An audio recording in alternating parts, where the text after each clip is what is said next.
Today we're going to be talking about a case study deep dive, Telogen Effluvium, chronic hair loss, hair thinning, hair shedding. We're going to be talking about that and more, ladies and gentlemen. This is the hair wire. I'm trying to find out the button. Where is it?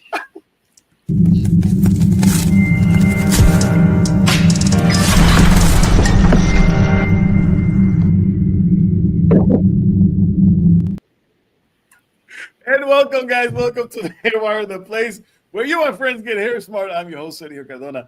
And today, it's an amazing show because we're all here. The band is together. Carrie, Jared, Yes, the sound finally. dancing. How you guys are doing? Finally. Yeah. Yeah, finally. It's been a while. We apologize for that, ladies and gentlemen, but we have been working so hard in the hair wire, and we have so many good things that we want to show you, that we want to share with you. So for that, right now, you click the link right there in the bottom of the screen. It says thehairwire.com, thehairwire.com, and the Faculty of Trichology.com. You do not want to miss it, guys. You do not want to miss it. So go right now, click on it. And we want to see you there. Simple as that. Simple as that. All right. Go right now, thehairwire.com, thehairwire.com. Biz, what's happening on your neck of the woods?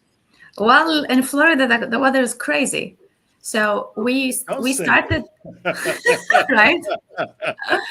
It was in the 80s, and it was so nice. And then the next morning, it was 30. Oh, my gosh. And all the plants outside froze. Everybody froze. And then now we're back to the 70s. And yeah, soon we'll go back to the 30s and so on. So my hair is not happy.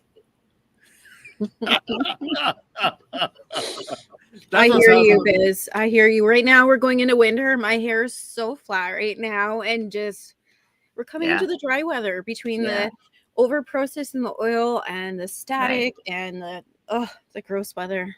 Yes, like you can't get it to behave because, I mean, I try to moisturize it. I put the hair oil on the ends of my hair, but like here you can't put hair oil because I don't want to put scalp oil. I don't feel it's good.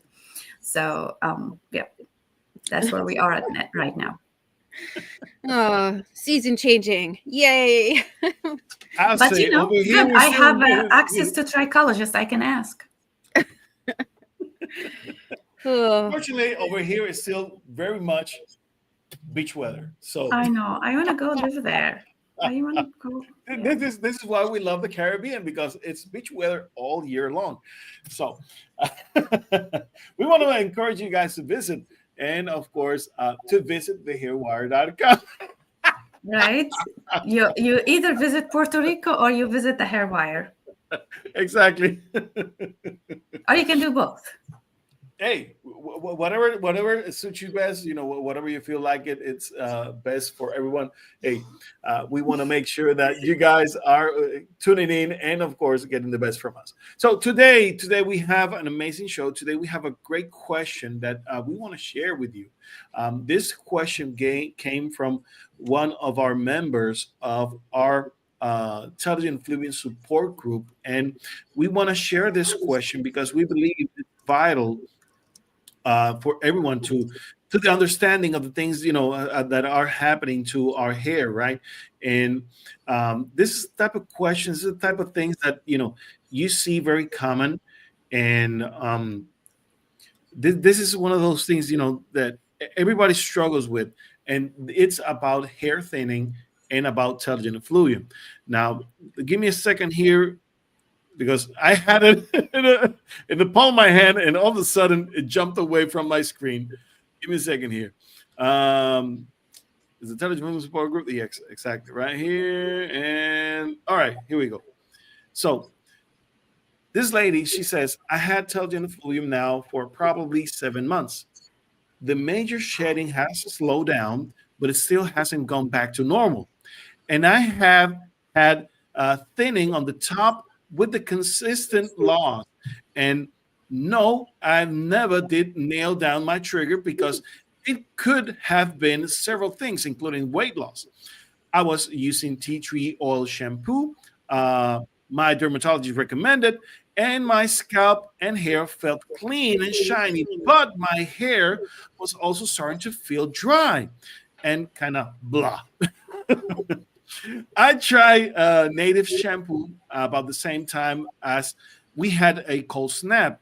I'm in Florida. Hey, so the air generally is warm and damp. Initially, my hair felt so soft and good, but then after several days, I noticed buildup. Simultaneously, I started feeling some itching and noticed some dandruff. I definitely have.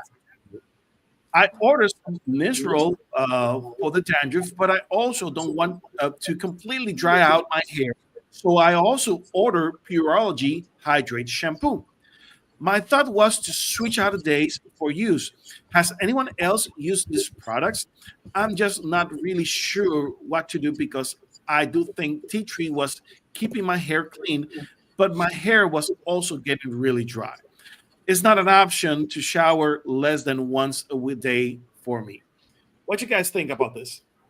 Okay. Since she's in Florida, I will be the one who's going to talk about that. Go ahead. And being from Florida, perfect. Yes, exactly. I just said that, even I didn't realize she's from Florida. So in a way, there's a couple of things going on here. So she said that she has Telogen Effluvium episode, but she doesn't nail the trigger down. So most likely, if there is no one thing that she can remember that happens, like, because you will remember what kind of an event that will cause like a stress on the body that will cause lead to shedding. So if she didn't be able to pinpoint one event, so it's probably a chronic Telogen effluvium that happened over a couple of episodes. So probably she went through a couple of triggers, like a stressful event or a stressful period, or probably physical stress as well, like a dip in her nutrients, or dip in, or like a gut problem because of the stress that she had. When we have stress, our gut or digestive system stops working, so we will get some kind of lack in nutrient absorptions. So it could be all of these events that happen and cause a chronic Telogen effluvium, because I don't think she specified how long it lasted, right? No, it didn't. She said that she had it for the last 7 months. She had been 7 months. experiencing, yeah, struggling So with her Telogen fluvium, okay. and that's about it. The thing that also to remember, that we don't see our scalp unless 60% of the hair shed has gone. That's will give us a hint that it's a chronic Telogen effluvium episode, and she noticed it basically 7 months later in a way. This is one part of the question. And the second part of the question is the tea tree oil. So the tea tree oil is great. And since it helped her and she felt that it is really cleaning, that probably give me a hint that she could have some kind of seborrheic dermatitis going on. Because if the tea tree oil is an antifungal shampoo. So if that helped her, so probably that's what was the case, that helped the scalp to be relieved from the fungus and to be breathing again. That's why she felt it's cleaner. However, tea tree oil it's not a stimulant, right? So she did not address the stimulation of the hair, or actually she did not also address the trigger that causes, or the triggers that causes the hair shed from the beginning. So there's a couple of things that we need to discuss. I hope she is listening to us right now from the Telogen Effluvium group that we have, that she will chime in and tell us more information so we can help even more. Hopefully, she's hearing us. And again, when we read about her particular suffering, her chief complaint, we see first of all that she's experiencing this Telogen effluvium for about 7 months, and it's not until she started using again the TT shampoo that she started noticing that the shedding starts to slow down. Now, as you mentioned, that might be that she might be having some issues with sebum. Naturally, she said that she don't experience dandruff often, so she does experience dandruff. So again, on the Yes. possibility of a seborrheic dermatitis type of situation might be experiencing over there. That's something that could be happening. And usually, whenever we see this type of hair loss, as Bisan was mentioning, usually there's a particular trigger, but unless we have been experiencing for so long now that it comes in as an on and off as little triggers built again. And it becomes very hard to understand which was the main trigger that is affecting that person at the moment. So usually what I like to say is when I get patients that arrive to my office and they come with this same particular type of scenario, they're not able to pinpoint exactly where they have in their situation, but they are expressing naturally the shedding, maybe some extra oiliness, maybe some dandruff with it. What I like to do is I would like to narrow it down to maybe autoimmune. So, if there's been anything autoimmune recently, like let's say in an allergy outbreak, have had a seasonal flu, have I been experiencing any stomach illnesses? Am I constipated? Am I having diarrheas? Am I experiencing upset stomach? Am I going through stress? What type of stress? Because sometimes with stress, you know, it's easy to identify when you're going maybe through a divorce, maybe you're going through I don't know, you got fired from your job. There's specific events, but when it's accumulation of events, sometimes the smallest things can be the trigger. Like for instance, you are in a traffic jam and someone just caught you off. That can really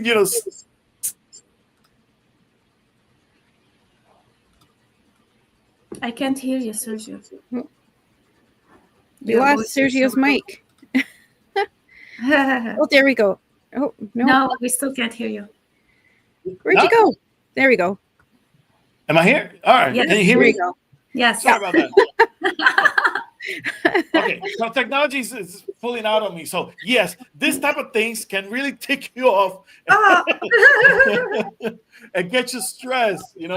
So again, about the smallest of things, it can really trigger you. Let's say you're in a fast food and they messed up your order. You can get really upset about things like that. So again, it becomes very hard when there are small bursts that are activating your nervous system. And the reason why any small burst can actually be affecting you is because you are so stressed, you're so level up that Right. no matter what is going to trigger. Yep. Okay. So you got to be mindful about those situations. And finally, any hormonal imbalances. Now, you want to make sure that your menstrual cycle is doing okay.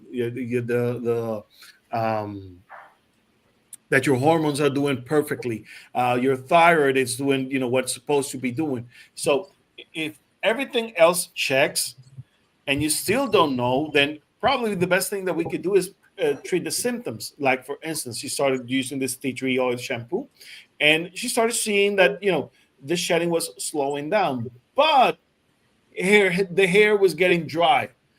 Now, here's the thing, and many don't know this, but sometimes you just need to rebalance with the conditioner. And a lot of people are afraid to use a heavier conditioner or a extra moisturizing conditioner with a strong shampoo. And it makes sense. If you're using a strong shampoo, deep cleansing shampoo, you want to use a moisturizer that will balance it out, not a daily moisturizer, which usually is very light. You want to use something a little bit heavier in comparison, so that you can pretty much balance the process out. Now, Carrie, I want to lead with you because you're our hairstylist, and a lot of people have this issue with the selection of products. Yeah. Well, it comes to products, you want to make sure that you're getting product that is obviously conditioning and treating your hair depending on what you have.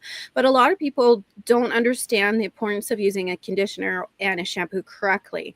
So when you're using the shampoo is it is actually opening the bond and changing and the pH of the hair. So your natural pH of the hair with the acid in the shampoo is actually opening up that cuticle little to clean it and get all the suds in there and to remove all the dirt and the oils and the buildup. Now, if that doesn't get sealed and neutralized, it's going to stay there, and that's why your hair gets dry. And so that's why you want to have a conditioner in there to neutralize that and get it back to the natural pH that it started at. And so oftentimes when we're using more of an astringent or a stronger type of shampoo, particularly like a tea tree or a detoxifying or a clarifying, you do want to have that heavier conditioner, even though you're like, oh, it's going to be heavy, it's going to make my hair greasy. But you need it to get, because if you're, say you have, so if you're on a pH scale, your hair is typically sitting here, and then you have the shampoo, you're opening up the cuticle or the pH to about this level, but you're using more of a heavier shampoo or cleanser, it's going to be further down the scale. And so you need something to balance that out. So your regular conditioner is not going to get you to where it needs to be. It might get you to where you would be with a regular shampoo, but you need that heavier conditioner to get it back to the natural pH that it was at. And so that's why it's important that if you are using more of a heavier or stronger, more astringent type of shampoo or clarifier, is that that's why you want that heavier conditioner to balance it out. And it's not that you're using it all the time. It's just when you're using that heavier astringent shampoo, like a tea tree or anything with an acidic in there or an acid like a citrus, you want to make sure you have that balance. And then what happens is if your pH in the scalp is not good, what it's going to do is going to cause an overproduction of oils, because your body's going to start to overcompensate. It's going to get dry and flaky. It's going to might get itchy. You're going to have a whole bunch of other different reactions going in on there. I don't know if you want to add to that or if I explain that well enough. You look like you guys are frozen. Sergio, Sergio is frozen. Yeah.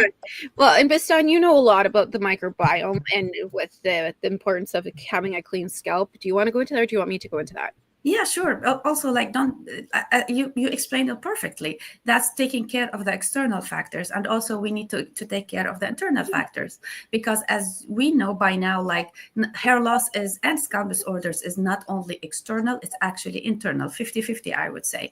So when you do everything that Carrie was saying about the scalp microbiome, balancing it out and everything, you need to make sure that your gut microbiome is also balanced out, especially because when we're heading now into winter, and it is welcome back.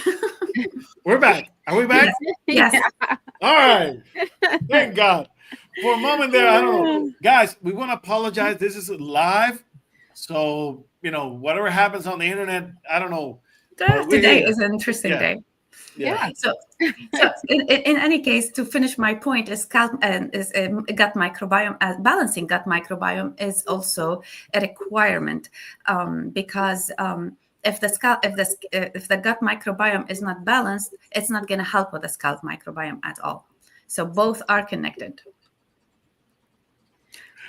What's going on with our YouTube?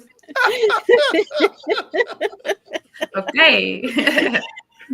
We're here. Now, before we continue with the microbiome discussion, Biz, because it is interesting, particularly for a case that seems that there's no particular clear trigger, and usually when we see a lot of gut dysbiosis, and it has been lingering for a while, and then we ate bad guacamole or something like that, Yep. it starts kicking it in, and for some reason nutrients are not allowed to enter properly and to go into the hair, because that's something that I see a lot of, unfortunately. Can you expand on it, please? Yes, 100%. So in a way that we live now in a toxic environment, our food is not very healthy. Our food is full of chemicals. The environment is toxic. We have a lot of pesticides, especially here in Florida. The Florida is very heavily poisoned because of all the humidity we have. So they need to spray a little bit more to control the bugs and all of that. Because of that, our bodies are not resilient enough as we used to be before. So our mothers and grandmothers at our ages, like whenever your mother is in her 30 and you are now in your 30, your mother was healthier than you just because of the external factors that surrounds her environment.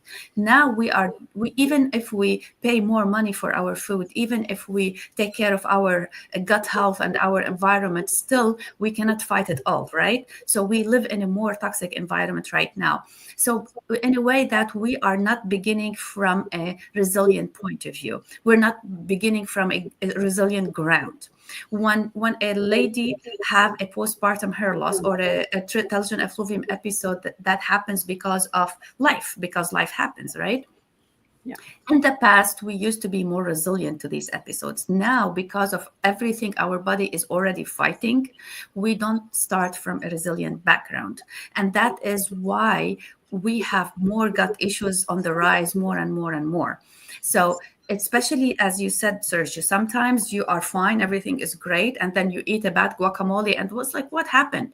Because your body is full, is like loaded, and that's what we call it, toxic load. We are already loaded with toxins, even though we try our best. Of course, everybody's load is different, but we are not starting from a good point. That's why any one episode is triggering us very, very much. And going back to your point, Sergio, when we say somebody messes up my food, I got triggered. Not because you are a bad person or you are like a snappy or anything, but just you are overwhelmed. Our nervous system is overwhelmed and it's stimulated from social media, from looking at everybody else around us. It's like, why everybody else around us is that successful and I am not. So we are constantly stimulated. So we are coming from an overstimulated nervous system. We are coming from over toxic the gut loaded gut microbiome. So any small thing that will add to that, your body is going to say, I'm done, I can't take it anymore. And the first thing we'll do is you will shed the hair, because as again, hair is non-essential tissue and your body needs to survive, so it will sacrifice your hair versus so to keep the more vital organs going on. That's why we are on like I eat something and I go like my gut microbiome will be off for a week or two just because one thing that happened.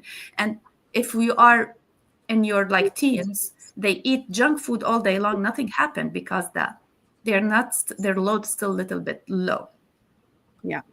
I want to add to that too, with the whole stress and the whole comparison thing. When we talk about stress and overload, we often say, well, I'm not stressed, everything's going good. But when you're living in a chronic state for so long and it becomes your norm, you're still living in a chronic state that affects your stress levels. Now, when you're stressed, the brain needs certain amounts of dopamine, serotonin, and so forth. And then your brain is needing all those special nutrients, and the gut doesn't know how to distribute it properly because it's stressed and it's working more harder than it needs to, especially with the food. Of course, there's going to be a mishap in where things go. The first thing to go when you're stressed or your body is suffering is your hair and your nails. And so if we don't correct that, that's when the telogen effluvium will keep persisting and it won't get better. Now, I specialize in epigenetics, and in epigenetics, we specialize in 4 areas of stress, not just your everyday stress where I'm not stressed. Well, we look at intake stress, just like Bassam was talking about. Anything your body absorbs and consumes causes stress on the body.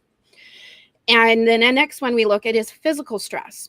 Did you get an injury? Are you carrying your body a certain way? Are you tense all the time? Are you slouching at your computer, causing blockages in the system?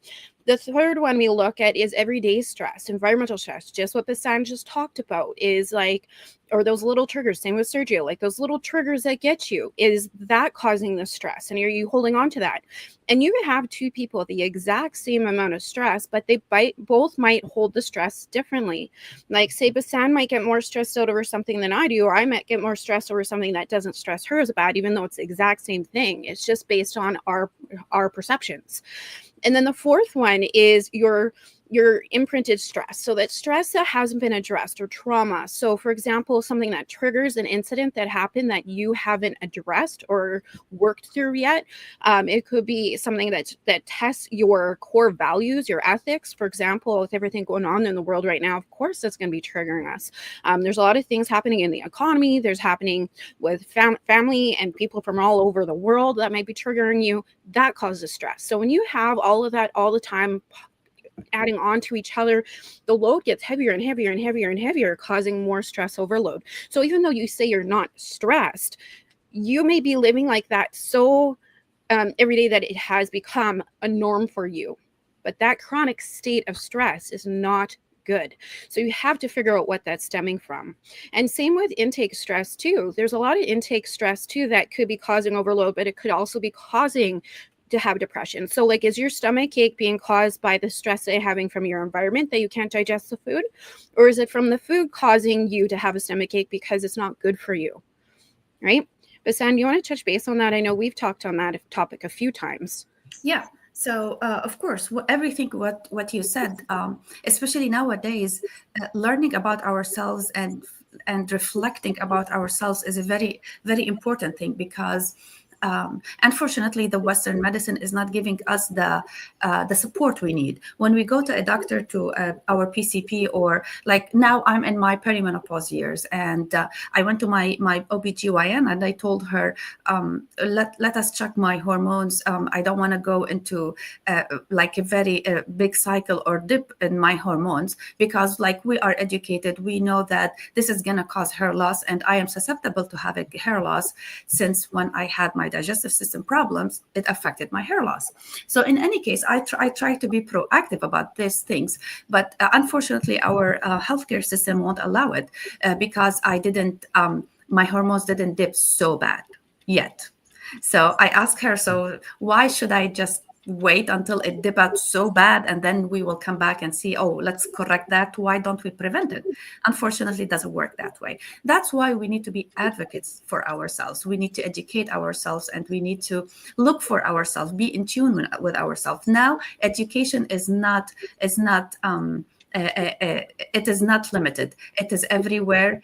Social media, of course, we need to be filtering who are we are listening to. Just for not we listen to everybody who's just said anything. Just vet who you are listening to, or the people you're listening to. Make sure that their education is high enough for them to give you an advice.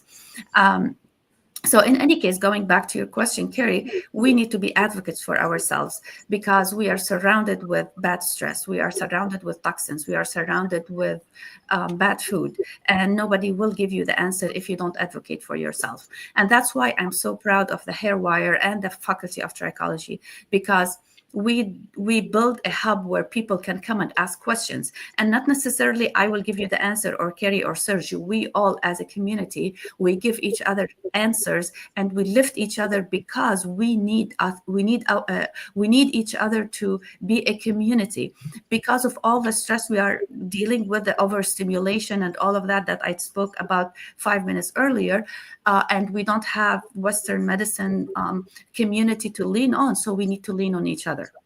Yeah. And that's why we created the Hair Wire. We have communities inside the Faculty of Trichology that you can go and ask questions, and we collectively we can help. We need to advocate for ourselves, because nobody else will. Amen to that. Yeah. Amen to that. Now, I want to talk about the possibilities in terms of treatment options. Now, we have this lady. She started using the tea tree oil. She's the tea tree oil shampoo. She doesn't know her trigger. We can speculate, of course, about the different angles that we can go around here. And let's see. Let's consider someone who has high toxicity, a gut dysbiosis. Let's consider how we're going to be treating that. Let's consider about the stress, emotional stress. Let's add this to the mixture. Let's say, for instance, that this person has a very mild seborrheic dermatitis, so we need to consider that. And let's just say that she might be postmenopausal. Oh my goodness. Oh my Just goodness. to, Okay. to to put it out there. Okay. Cool. With all the colors, Wow. Okay. what can we do? Like, all right, I have no origin, but what can we start doing, Biz, uh, Mm-hmm. to correct that gut dysbiosis? Because I want to jump into stress with Carrie, and Okay. uh, let's Okay. cover each section. Okay. Gut dysbiosis, general things that we could be doing to help with that. Okay, so for gut dysbiosis, which is 80% of the population, especially women, because it's going to stem from stress, and I will leave that to Carrie, that point to Carrie. But going back to gut dysbiosis, she mentioned that she had weight loss. So I'm wondering if she was in Uh-huh. any of the GLP-1 medications, because if that is the case, then her digestive system is very, very slow. And we need to make sure that her digestive system is working by giving her probiotics strains that are specifically designed for GLP-1, not any strains, because her problem is different than the general population problem. If you have general health problem, you take general probiotics. But now, if she is on GLP-1, we need to stimulate her digestive system by giving her probiotics and digestive enzymes. That's one part. If she is not on GLP-1 and she is postmenopausal, means when we lose our hormones, we actually lose our digestive enzymes and the HCl inside our stomach. So in any case, 80-90% of the women who are postmenopausal, they do not secrete HCl at all anymore. And that will not only decrease the amount of digestive or like make her feel bloated, or that also it decreases the absorption of nutrients, because she is eating this very expensive steak and she thinks that, oh my God, I paid a good amount of money for this steak, I'm going to have good iron and good vitamin B's. But unfortunately she cannot digest it because she doesn't have HCl in her stomach. So one pill of betaine HCl while she is eating this big steak will actually enhance the absorption of iron and B vitamins that is inside the steak. Also digestive enzymes, if she's eating like high fiber food or like beans and something like that, because digestive enzymes also decrease by age naturally. We don't release them as much, especially if our hormones are affected, and especially if she's not on hormonal replacement therapy. Because when she's not on hormonal replacement therapy, everything is declining. If she is on hormonal replacement therapy, then she has to be evaluated properly to see which stage of her hormonal loss she is at, to kind of make sure that which digestive enzymes will be appropriate for her age and for her hormonal level. So it's all depending on what is the case. But I am a very big advocate of digestive enzymes because most of the population, we don't actually secrete properly because we eat more synthetic food and more chemical food that your body does not know what to do with it. So we need digestive enzymes which are a little bit safer to take than the HCl. The HCl, you have to take it under supervision because too much of it may hurt you. But the digestive enzymes, generally speaking, is safe. It has amylase for the carbs digestion, lipase for lipids, and protease for protein. And the trick that I tell clients, if you take one pill after you finish your biggest meal of the day, if you burp it and you feel uncomfortable, then good, then stop it, then you don't need that. But if you don't burp it and you feel fine, then you need it. That is basically a test to see if you need the digestive enzymes or not. And it is not very harmful. In a way, you burp it, you feel uncomfortable for 15-20 minutes, you can have some little bit of baking soda and drink it to release the uncomfortable and then the uncomfort, and then you will be fine. You don't need digestive enzymes anymore. That's interesting. I like it a lot. Now, Carrie, going back to you with the stress, let's deal with the stress. How are we going to be dealing with that stress? What are some of the common things that we can actually do to improve that? Yeah, with stress, a lot of things that you can do. Well, first off, my biggest one is try to avoid the news. I find we're always letting our phones and our devices control us. You need to be in the driver's seat. The amount of people that are not in the driver's seat, where they let this TikTok, Facebook, all of that control you, where they'll go on and they'll go down that rabbit hole. you have to be more present and be aware of what's going on around you. And you know what? I'd always say, stay in my lane. I'll check in once in a while, the news here and there, and see what's going on, because you have to keep up with the news and what's going on. I think it's important. But at the same time, too, we do get distracted, and then we go down that rabbit hole on TikTok, and then we're watching all the videos. Oh, that cute little cat video. Look at him. He jumped off the cliff on somebody's head.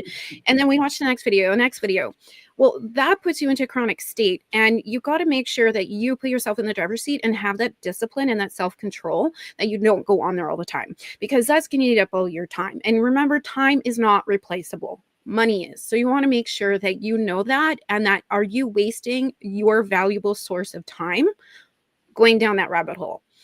And if you need to, put a timer on there so that way you're not on there. Another big thing is there is evidence on exercise. Getting healthy quality exercise will increase better circulatory in your increase the circulatory system.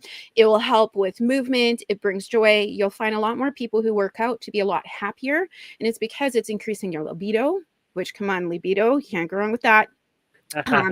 It brings you a lot more movement. It gets oxygen flow. There's so many positivities to having quality exercise or heart movement. Next thing is quality sleep. The amount of us that don't have quality sleep because we're living in such a chronic state that we don't know anymore. We come home, we go turn on the TV, we cook dinner, we get stressed out, we start doing everything. And especially if you're a mom, I'm a mom, I get it. I've got 2 kids in school. I don't know if you know in Alberta where you are, we just had a teacher strike. So my kids have been home for 3 weeks straight. So you can imagine the stress in my house. But you know what? I still make the time to discipline myself to go to bed early and get quality sleep. I also make sure to set the time to have exercise for myself. And you know what? A lot of people are like, oh, I don't have time. It takes 7 minutes, 10 minutes, 15 minutes when your kids go to bed, or get up a little bit earlier, do that exercise, go to bed earlier, maybe skip that glass of wine. And maybe instead of doing the show, or maybe if you're watching a show because you need to decompress before bed, do that. And maybe just do a couple little jumping jacks, or instead of scrolling on the phone, like it's having that discipline to do that. But there is evidence that quality sleep, quality exercise are going to bring down your stress levels.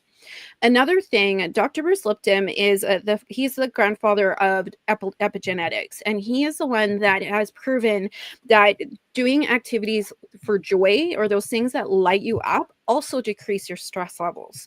So sometimes, it's those little activities that you do where it feels like you did them for 5 minutes, even though 2 hours went by. Those activities are the activities you want to do once in a while for yourself. Even if you take 10 minutes to do it, that is also evidently going to increase or decrease your stress levels as well, and balance it out. And I can tell you, my husband knows when I'm grumpy. He'll be like, Carrie, go downstairs, make a pair of earrings, or go box on the VR. I tell you, I'm a different person, even if it's only 10, 15 minutes, because I'm taking that time to decompress, and it's not watching the TV and turning another source of dopamine into another source of dopamine. I'm actually doing something with purpose. And there's evidence that when you're doing something with purpose, it decreases your stress levels. So that's the third one. And then the fourth one, of course, is hydration.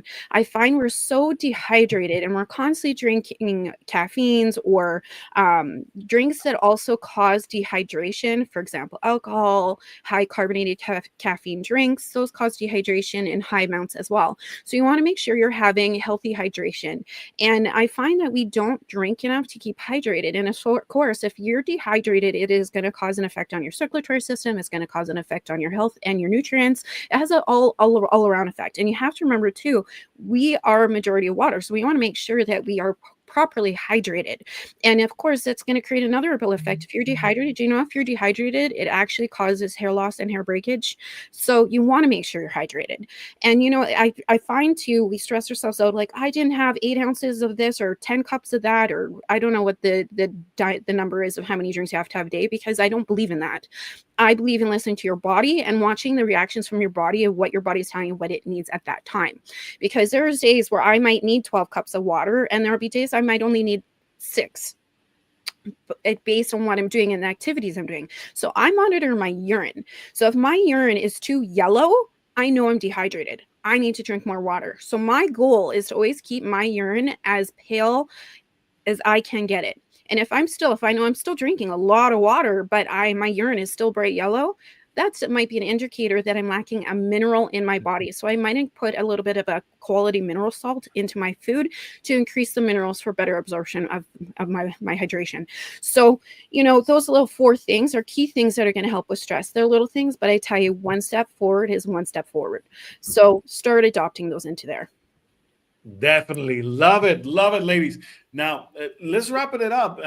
Now, one of the things that I want to add to what Biz was saying is sometimes it is best to, I like to combine the probiotics with a good detox. So starting with a good detox definitely can help you flush out any unwanted toxins from the body as you are replenishing your gut with the good bacteria, with the probiotics.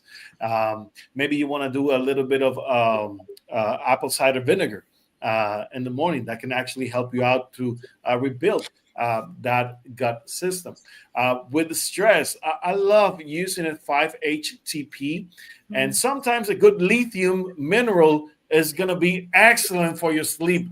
Ladies and gentlemen, people think that lithium is only medicated. No, you can get lithium, the mineral, from a health food store, and it's amazing to help you get a good night's sleep. Okay. And many other supplements that you can get out there to help you build your rest phase while you're sleeping.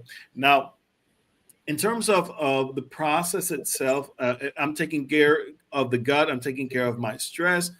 Externally, what I can do, well, first of all, you want to get that shedding under control. So definitely, if you can increase the rate in which you're washing your hair and use it, as Kerry was mentioning earlier before, you want to use a strong deep cleansing shampoo and then combine it with a good strong deep conditioner. That can help you balance that equation on the scalp as you're working on your inside. But you have to be patient, and this is the part where a lot of people miss out. After a month or so of doing this type of regime, you may start seeing that the shedding actually slows down a bit. And that doesn't necessarily mean that it will stop, but at least it will start showing that it will slow down. Usually by the 3rd month, it is under control if you're making the right switches, the right adjustments at the 30-day point. And usually for that, you will need professional help. So I would urge you guys to come and visit us as the Hair Wire. If you need a trichologist with you, maybe Carrie, maybe Basan, maybe myself, we can all help you out and, of course, guide you through the process, because this is where guidance pays off. You really want to know when to switch it off, when to move from one strategy to the next. Because a lot of people, unfortunately, they focus on just one single strategy. And that's wrong, guys. As you're progressing, you need to rebalance it. And to know when to balance it and what to use next, you need professional help. So, again, I urge you guys to visit the Hair Wire, thehairwire.com. Guys, this has been an amazing show. I love it. Yes. No, thank you. This was a great show. I also want to stress you guys to everything in moderation. And I also encourage people to check and revisit every quarter. Every quarter, I check in with myself. I find when people get on a regimen, they keep it going forever and ever and ever and ever and ever and ever and ever. And of course, then it stops working or it comes an overload. So you also want to make sure everything in moderation and check in. I tell you, and we've talked about this many times as trichologists, it is astounding how many people actually don't have a relationship with themselves physically and emotionally and spiritually, that they don't know how to connect with themselves. They wait for somebody else to give those answers. Check in, journal, you guys. Like, it's so important. The most important relationship you'll ever have is with you. Yes. You know yourself better than anybody else. So treat yourself like that special person, because that person is with you for the rest of your life. Treat them like they're that. Love it. Love it. Love it. To our professionals out there, if you're a cosmetologist, esthetician, trichologist, barber, if you are in the realm of the hair loss industry or you want to be part of it, visit the Faculty of Trichology right now. We have an amazing spot right now. It's called the Observer. Basically, it is a section in our website where people in the community can start logging in and get education for free. It's free education on the Observer. All right, free education, so you can start building your knowledge and your confidence.